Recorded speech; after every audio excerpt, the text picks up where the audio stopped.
Not the least obeisance made he, not a minute stopped or stayed he, but with mien of lord or lady perched above my chamber door. What does astronomy have to do with a man standing in a forest, eating raisin bread, and reading a poem? All of these things are related by the field of cosmology, the study of the origin, nature, and evolution of the universe. The trees in the forest are the stars filling the sky. The raisin bread is the universe itself. And the poem? That's by Edgar Allan Poe. And while deep into the darkness peering, he became the first person to suggest that the universe had a definite beginning.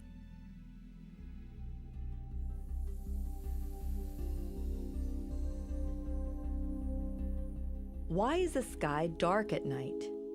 This seemingly simple question has been asked for centuries, but it was popularized in 1826 by a man named Wilhelm Olbers, so we now call it Olbers' paradox.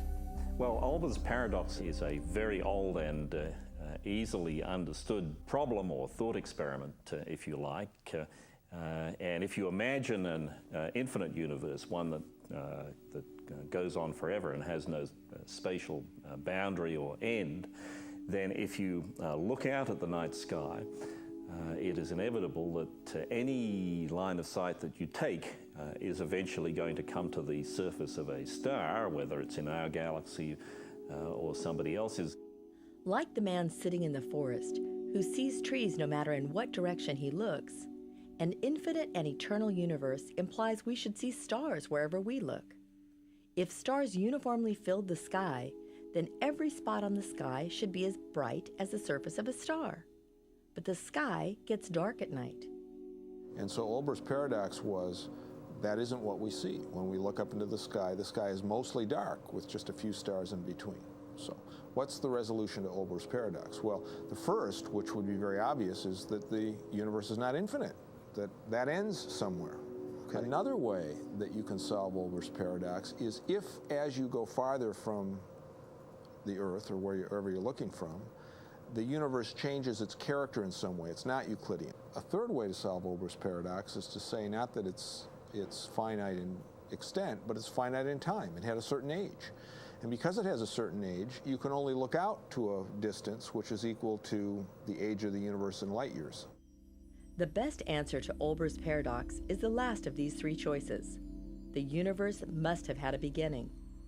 In 1848, Edgar Allan Poe wrote Eureka, a prose poem, a work in which he tried to deal with many of the issues of astronomy and the beliefs of his day, including Olbers' paradox. In this work, he suggested that the universe is not infinitely old, and the light from distant stars had not yet reached the Earth. He established the concept of an observable universe, the portion of the universe that we can see, but which may only be a part of a much larger and possibly infinite universe. Poe had leaped from the accepted idea of the day that the universe was eternally old to the concept of a universe that had a definite beginning. His foresight was 2020. Although imaginative and in many ways correct, Poe's work was not scientific, and it would take observations in the early 20th century to begin building the model he postulated in his work.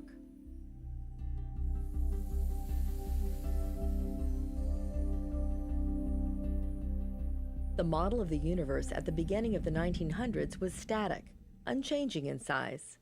In 1916, Einstein reinforced this concept of a static universe in his general theory of relativity.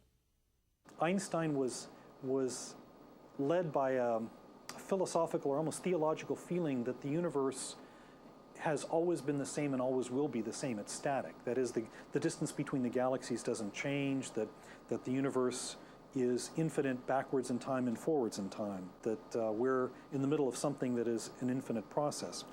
And so when he created his equations of general relativity, he immediately saw that they were not stable. That is, all the galaxies felt each other, they felt the gravitation, and the gravitation is attractive, and so all the galaxies will start collapsing into each other. And so in order to counteract that, he put in the only term into his equations that would maintain the symmetry of the equations, and that term is called the cosmological constant. He added just enough to make the universe static. That is, he added just enough to keep all the galaxies just from starting to attract each other and collapse. Around that same time, in 1929, Edwin Hubble published results based on his work and others, which would prompt Einstein to say that adding the cosmological constant to his equations was the biggest blunder he had ever made. Edwin Hubble, around 1930-ish, made the observation that galaxies that are fainter, apparently farther away, have spectra that are Doppler shifted to the red in the spectrum, red shifted, in increasing amounts as they are farther away or as they are dimmer. So there was a relationship then between, for example, the brightness of a galaxy and the Doppler shifting, the red shifting of its spectrum. That has been substantiated over time. We see it very clearly now. What Hubble and others had discovered is that the universe is expanding. This doesn't mean the galaxies are moving through space away from our location, but that space itself is enlarging and carrying every galaxy away from every other galaxy. This is where the raisin bread comes into the picture. We can picture the universe as a loaf of raisin bread dough baking in an oven. And you can think of the galaxies as individual raisins within this bread. So you can imagine this raisin bread is expanding. And as it expands, the raisins get carried along, which is what's happening in the universe too. The space is expanding. And as space expands, it's carrying all these galaxies along with them. So you can imagine two raisins that start off really close together in this raisin bread. As the raisin bread expands, they're going to move apart a little. But take two raisins that are on opposite ends of the raisin bread, and as the raisin bread expands, those move apart even faster. And it turns out, if you work it out, the further apart the raisins are, the faster they'll be moving away from each other. This uniform expansion was observed by Hubble and other astronomers, and it meant that the universe had a beginning. Well, this whole model of the universe expanding is based on the fact that when we look in a certain direction, we see galaxies, and they all appear to be moving away from us. Okay, and then we look in another direction, they all still appear to be moving away from us. Now, our simple-minded idea is, if they're moving away from us, then they are further away from us today than they were yesterday. And yesterday they were a little closer, and the day before they were a little closer, and the day before they were a little closer. And you come to a final conclusion that all of those galaxies were all in one spot at the beginning. But unlike the loaf of raisin bread, the universe has no edge and therefore can have no center. Because it is difficult for us to conceive of an infinite universe with no edge or center, it helps to make an analogy with the surface of the Earth.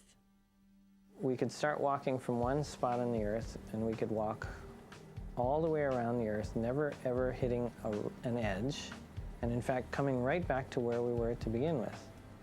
Okay, so we'd never hit an edge, we'd never hit the center, and now imagine that the Earth is expanding. So now we start walking in one direction, and the Earth keeps expanding, and we keep walking. And if the expansion is fast enough so that no matter how fast we walk, we never ever really get around back to where we started. There's no edge, there's no center. It doesn't make sense to talk about the edge of the surface. There is none, right? It's all, and that's the way to think about the universe in general. Because the universe is expanding, it had to be smaller in the past. It had a beginning. So everything in it was at one time compressed in a hotter, denser state. At the very beginning, what some scientists call time zero, all of space, time, energy, and matter were combined, and at that moment were created as separate entities. That event, called the Big Bang, was the moment when everything we know came into being.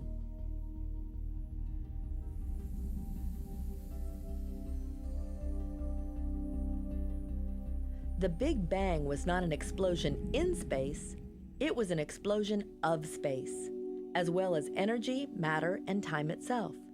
It filled the entire universe because it was the entire universe. And as the universe expanded, this tremendously hot soup of energy and matter cooled and became less dense. Eventually, it would condense to form the stars and galaxies that would lead to the formation of planets and us. But while it was still hot, it emitted visible light, and today we can detect that light, though it is now highly redshifted.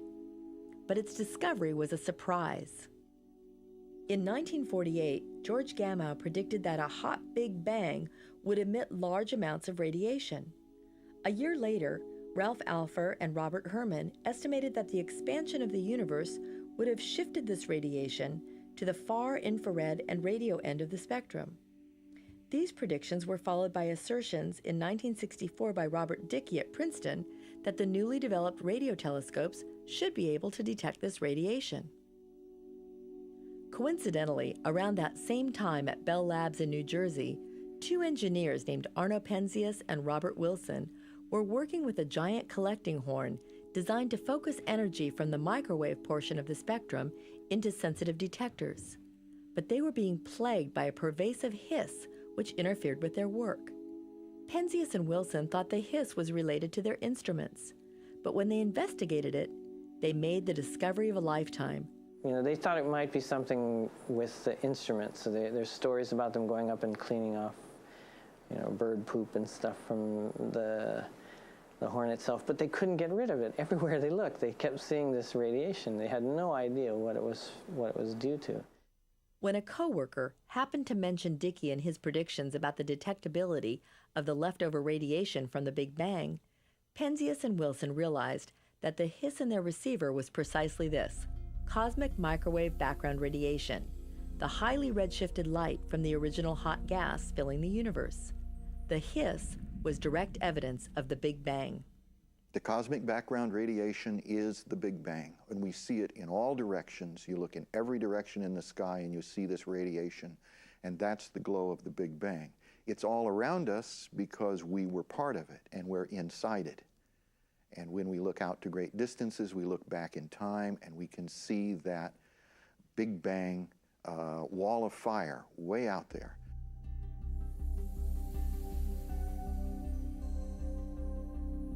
The discovery of cosmic background radiation triggered a revolution in cosmology. Cosmologists began to focus on how this all happened by studying the background radiation. By doing so, they could find a wealth of information about the universe. One of the most critical was its age, 13.7 billion years. The background radiation was formed 380,000 years after the birth of the universe, and the first stars 200 million years after that. Let me talk a little bit about our current theory for how the universe evolved from the Big Bang. But within the first 3 minutes, what happened was all of the matter, all of the ordinary matter of the universe was created, essentially condensed out of a high-energy soup. And as the universe cooled in the first 3 minutes, electrons, protons, and neutrons were created out of this soup. And then as it expanded and cooled through the first 3 minutes, eventually the protons and neutrons began to get together into nuclei. Then over the course of the first 100,000 years, they evolved to the point where the electrons and the protons and neutrons captured into atoms. So they created a neutral atoms, and a neutral universe followed right after that. From about the time of 100,000 years after the Big Bang until 100 million years, we don't believe very much was going on. At least right now we think of this as a great period of the Dark Ages, where there were no stars, and there were no galaxies, nothing that shined. This dark age set the stage for the formation of stars and galaxies, and even larger structures. The process was not perfectly smooth, with matter and energy evenly distributed throughout the universe.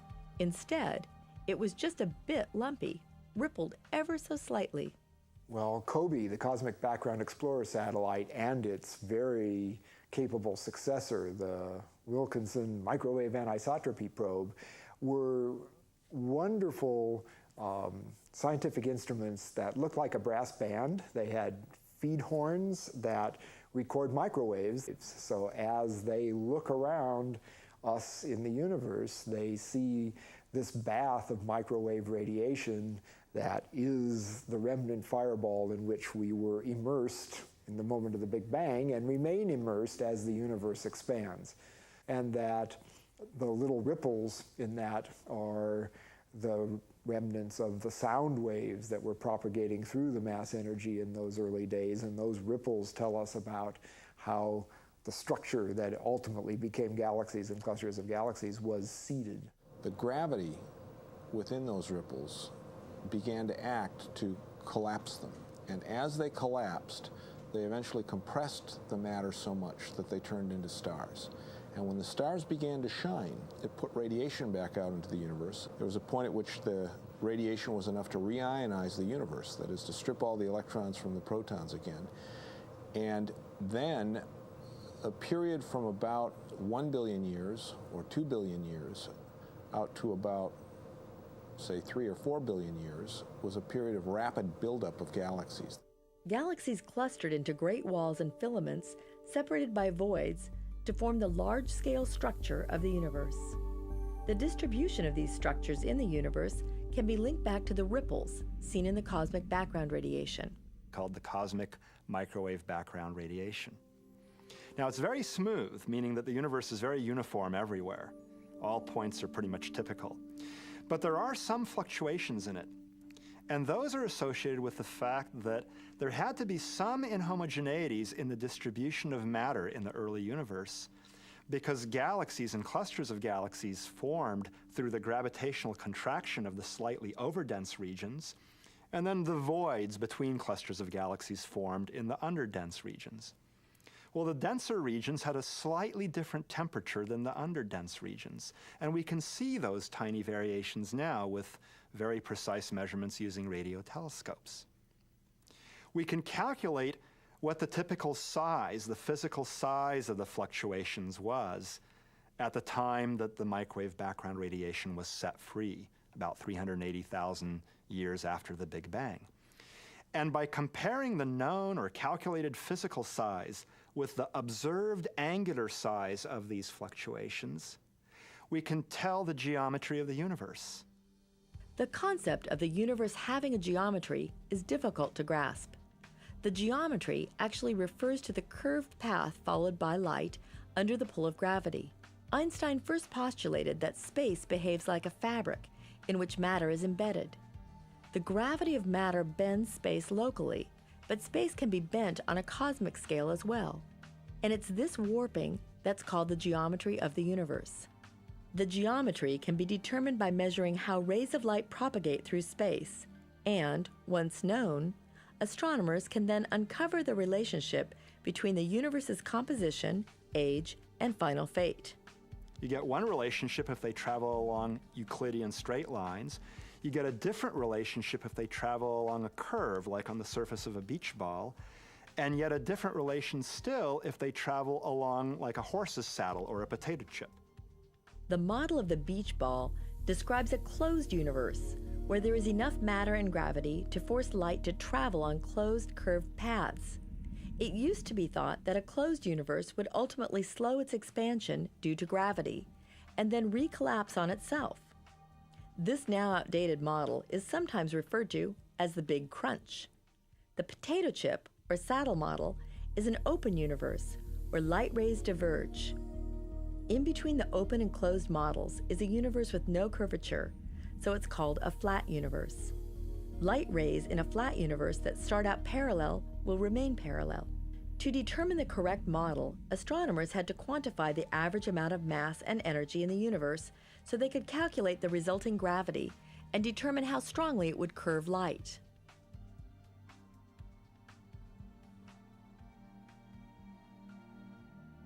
The most precise way to determine the density of mass and energy in the universe was by carefully observing the fluctuations in the cosmic background radiation. What the radio astronomers found was that the observed angular size of these fluctuations corresponds to a universe in which light travels along Euclidean straight lines. This meant that the geometry of the universe was flat.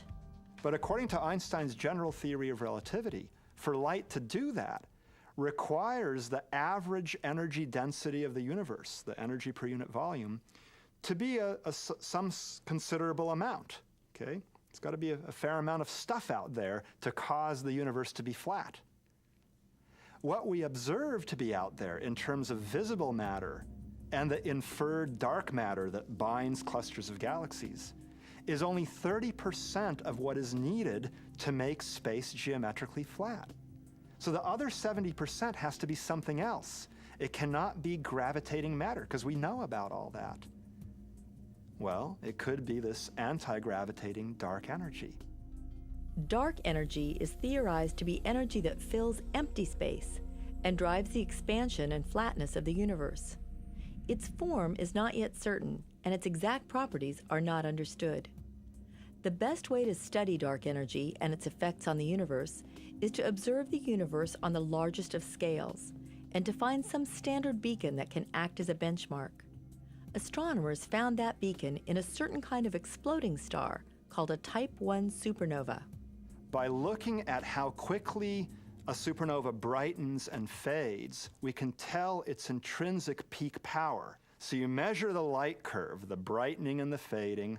If it's slow, that's a luminous one. If it's fast, that's a subluminous one. If it's average, then that's the normal one in the assumed power of the supernova. And that really improves their utility for cosmological distance measurements, makes them really superb.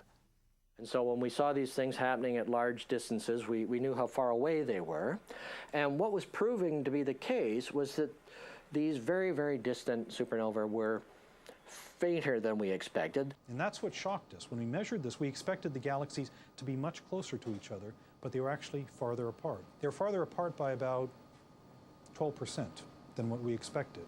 Something was pushing them, just like if I throw this ball up in the air, the ball will go up a certain distance and come back. But something, since the galaxies were farther away, something was actually pushing that ball, something was pushing that galaxy farther and farther away. It was pushing against gravity. That something is proposed to be dark energy, invisible yet filling space, exerting an outward pressure which accelerates the expansion of the universe. So this weird stuff that's pushing the universe apart faster and faster, it kind of like has anti-gravity. Now, we don't like to put it that way because it's not dependent, we think, on the masses of anything. We think instead that it's a property of space. From the observations, we can tell that it's got about the same amount per unit volume. It's got about the same density everywhere in space. And even as space expands and the universe becomes bigger and more dilute, the amount of this stuff per unit volume, its density, apparently is remaining the same or nearly the same. Now that's really weird. You know, if I have a box with 1,000 particles in it and I expand the box, the number of particles in the box stayed the same, and so the number of particles per unit volume decreased. But in this case, this weird stuff that's pushing the universe apart has a constant or a nearly constant density. And that means that as the universe expands more and more, there's more and more of this stuff between the galaxies, and so its cumulative effect increases. This acceleration of the expansion of the universe was a total surprise to astronomers who always assumed the expansion was slowing. This opened a whole new arena in cosmology and raised many more questions than it answered. The universe is a battle of the dark side, a battle of the dark matter and the dark energy. So the dark matter is tried and successfully built up a universe, and the dark energy is pushing it apart. And right now, the dark energy is winning the battle. Will it continue to win the battle? What's the future? So is the dark energy going to win the future and things get farther and farther apart and fewer galaxies to see? In terms of the dark matter question, we know enough now to say that the dark matter is not made out of atoms. It's not made out of the stuff that you and I are made out of. The dark matter, we believe, is made out of a new form of matter, a new kind of elementary particle. And so the adventure has gotten even more interesting because it's not just astronomers who want to know what the dark matter is. It's also physicists who are trying to understand the micro world and how the world is put together at the smallest distances. And so this dark side has become a very important area, not just in astronomy, but in physics. Amazingly, what started as an attempt to understand the very largest of cosmic scales has brought us into the realm of the very smallest, the subatomic. The properties of dark matter and dark energy may ultimately be found not by searching the farthest reaches of the universe, but instead by performing particle experiments with supercolliders here on Earth. This may even lead to the formation of a grand unified theory that will marry the physics of the large, written by Newton and Einstein, with the physics of the small, known as quantum mechanics. By doing so, we'll have gone full circle from our human view through the infinite down to the infinitesimal and back again. The history of science and of humankind is full of journeys that started with a small step, but one of the grandest may have started by merely looking up. Wilhelm Olbers asked why the sky is dark at night, and Edgar Allan Poe's simple reply was that the universe had a beginning. And now, when the sophisticated tools of modern science are brought to bear, we find that Poe's work is not destined to be a quaint and curious volume of forgotten lore. He helped spur what would become the scientific field of modern cosmology. Perhaps Poe would have been delighted with what we have learned since his pondering. He may have enjoyed knowing that the fate of the universe can now be determined. It will expand eternally, ever growing, ever faster, forevermore.